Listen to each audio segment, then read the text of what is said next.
అందరూ నమస్కారం. పూర్వ ఋషులు అడవుల్లో తిరిగినప్పుడు కందమూలాలు తిరిగి జీవించారని చెప్తుంటాం. అలాగే ఏదైనా అడవి ప్రాంతంలో ఎవరున్నా సరే కందమూలాలు తిని జీవించేవారు. మనం ఆదిమానవ కాలం నుంచి కందమూలాలు తిని జీవనం సాగించేవారు. అలాగే ఏంటంటే అలాంటి కందమూలాల్లో ఒక కందమూలం మీకు చూపిస్తాను ఇప్పుడు. ఇదేంటంటే కొంచెం పెద్ద దుంపలు ఉంటాయి, రాజుల దుంప అంటారు, అలాగే అడవి దుంప అంటారు, కొంచెం చోట్ల అడవి తేగ దుంప అంటారు. ఇదేంటంటే దుంప ఇది కొంచెం ఉప్పు వేసుకుని ఉడకబెట్టేస్తారు. సో టేస్టీగా ఉంటుంది, బాగుంటుంది అనమాట. ఉప్పు వేసి ఉడకబెట్టి తినేయడం, ఇంకా ఏమి ఉండదు ఇందులో. మంచి బలం ఇది, మంచి ఆరోగ్యం కూడా. అలాగే బరువు తగ్గాలనుకున్న వాళ్ళకి, ఎవరైతే బరువు తగ్గాలనుకుంటున్నారో వాళ్ళకి ఈ దుంపలు తిన్నారనుకోండి బరువు తగ్గుతారనమాట. బరువు తగ్గే వాళ్ళకి ఇది మంచి వరం అనమాట. తగ్గాలనుకున్న వాళ్ళకి ఇది ఒక వరం. అలా ఇది ఎప్పుడు దొరుకుతుంది అంటే కొన్ని ప్రాంతాల్లోనే దొరుకుతుంది, అన్ని చోట్ల ఉండదు. ఈ అటవీ ప్రాంతాల్లో తూర్పులో బాగానే దొరుకుతుంది. దీపావళి నుంచి సంక్రాంతి వరకు ఈ దుంపలు దొరుకుతాయి అనమాట అండి. అలా ఈ దీపావళి సంక్రాంతి వరకు ఆ అన్ని రోజులు కూడా యాక్చువల్ మామూలుగా అయితే నేను చూసిన మా ప్రాంతంలో నేను చాలా చిన్నప్పటి నుంచి మా ఊరు చుట్టుపక్కల చూశాను కాబట్టి వాళ్ళు దీపావళి నుంచి సంక్రాంతి వరకు అసలు అన్నం వంట చేసుకున్నారు కదా ఇంట్లో. ఇది వరకు రోజు వెళ్ళి తెచ్చుకోవడం, 4 రోజులు రోజు ఉడకబెట్టి తినేయడమే. ఇంకోటి ఇది ఉడికిపోయాక చిడిపోయిన అన్నంలా అయిపోద్ది అనమాట.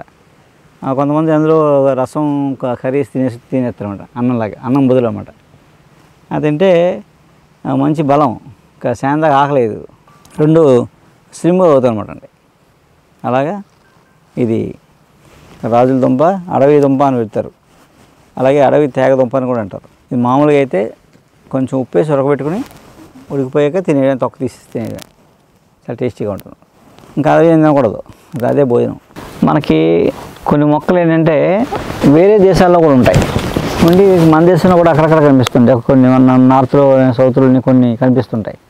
అవి ఏదో రూపంలో వస్తాయి, వచ్చి ఇక్కడ కూడా సర్వైవ్ అవుతాయి అనమాట అండి. అలా వచ్చిన మొక్కలు మనం ఏంటంటే వాటికి పేరు ఏముండదు, దాన్ని కూడా మనం చాలా ప్రయోగాలు చేసేసి ఎందుకు పని చేస్తున్నా తెలిసిపోద్దాం, తెలుసుకున్నాం మనం చాలా. అలాగే తామర మొక్క అని ఒకటి ఉంటుంది, దీన్ని తామర మొక్క అంటారు.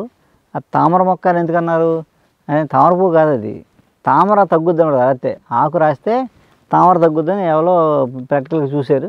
అది ఆకు రాస్తే తామర తగ్గుద్ది, తామర మొక్క వెళ్తూ ఉంటుంది. అలా ఏంటంటే అది యాక్చువల్గా మెక్సికోది, అది మెక్సికోలో ఉంటుందండి ప్లాంట్. అలాగే మనకి ఇక్కడ నార్త్ సౌత్లో కూడా ఈ ప్లాంట్ విస్తారంగా పెరుగుతూ ఉంటుంది. అది దేనికి వాడు ఓన్లీ స్కిన్, తామర వస్తే పైన ఆకు రసం రాస్తారు, తగ్గుద్ది. లేదా ఆకుని ఒక 100 గ్రాముల ఆయిల్, ఒక 20 గ్రాములు ఆకులు వేసి మరగబెడతారు. మరగబెట్టి నెమ్మదిగా మరిగిద్దా చల్లారాక వడపోసి ఆ ఆయిల్ రాస్తారు. రాస్తే ఆ తామర తగ్గుద్ది అన్నమాట. అలాగే ఇంకా కావాలంటే కొంచెం బాన్సాలు, 10 గ్రాములు బాన్సాలు కూడా వేస్తారు. వేసి మరగబెట్టి ఆ ఆయిల్ రాస్తారు. రాయడం వల్ల తామర మచ్చలు తగ్గుతాయి, దురద మచ్చ ఆ పొక్కులు ఎన్ని పోతాయి అన్నమాట. అందుకే తామర మొక్కను పిలుస్తుంది. నమస్తే అండి, నా పేరు అప్పారావు అండి, నాది జగ్గంపేట అండి. నేను సెంటరింగ్ చేస్తే పైన బిల్డింగ్ మీద పడిపోయానండి. స్పైనల్ కార్డ్ డ్యామేజ్, మొత్తం బాడీ స్వర్స్ అంతా అయిపోయిందండి. 2023 డాక్టర్ గారి దగ్గరికి వచ్చానండి. 23 డాక్టర్ గారి దగ్గరికి వచ్చిన తర్వాత 2 నెలలు వేసి నడుపుతామని నరం పట్టుకొని చూసి చెప్పారండి. అలాగే 2 నెలలు వేసి నడిపించారండి. అదే మందులు కంటిన్యూ వాడుతున్నాను. ఈరోజు నేను మంచం మీద ఉన్న పేషెంట్ని, కారులో బెడ్ పేషెంట్ని తీసుకొచ్చానండి. మంచం మీద ఉన్న పేషెంట్ అండి. ఈరోజు బండి వేసుకున్న అంతా నేను ఇక్కడ వరకు వచ్చానంటే కారణం డాక్టర్ గారు వాళ్ళండి. ఈ మందులు వాడిన తర్వాత నాకు అంతా ఫ్రీ రికవర్ అయిందండి. స్పైనల్ కార్డ్ డ్యామేజ్ అయిందండి, బాడీ స్వర్స్ మొత్తం అయిపోయిందండి. బాడీ స్వర్స్ అయిపోతుంది, మాట తప్పితే ఇంక వేరే ఏం పని చేయలేదండి. స్వర్శ అసలు లేదండి. ఈయన మందులు వాడిన కంటే స్వర్శ తెలిసిందండి. ఇంటికి మేము ఫస్ట్లో కారులో బెడ్ మీద తీసుకొచ్చామండి. తర్వాత నెక్స్ట్ టైం ఈ సైడ్లో వచ్చారండి. 3వ టైం తీసుకొచ్చినప్పుడు ఆయన డాక్టర్ గారి దగ్గరికి వెళ్ళారండి. టిక్కు సహాయంతో డాక్టర్ గారి దగ్గరికి వెళ్ళారండి. ఈరోజు నా భర్త ఎలాగా లేచి నడుపుతున్నారు, బండి నడుపుతున్నారు, తన పని తాను చేసుకుంటున్నారంటే నిజంగా గురువుగారు దయ్యేనండి మాకు.